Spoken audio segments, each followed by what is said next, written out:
嘉义县这几年拢举办一季园主的活动，互有兴趣的这青年农民，那免费来使用土地甲设备，也会当学到完整的菜色果子栽培技术。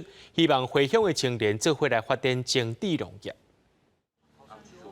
青农分享参加熟悉蔬果栽培产业计划的过程甲成果。嘉义县第6届一季园主，毫无经验但是想要做事的青年，嘛有为头到尾实际操作合适的机会。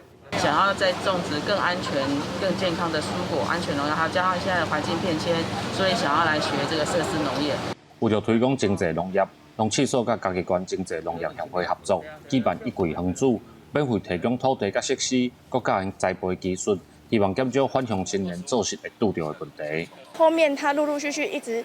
第5届、第6届，其实也有一种给我们回来复习的感觉。那每一次回来，其实都是有不一样的收获。实际的练习，让他们知道设施蔬果的栽种，然后以作为他们以后如果能够在这边毕业回去的时候，能够对他们后续的务农经验有帮助，这样子。因为气候的影响，再加上民众对食品安全意识提升。熟悉蔬果栽培产业嘛，开始有愈来愈侪人注意。嘉义县农业处表示，经济农业唔但只有种的技术，包装通路，各项拢是重点。希望农民互相交流，让嘉义县的农业环境愈来愈好。记者林慧玲，嘉义报道。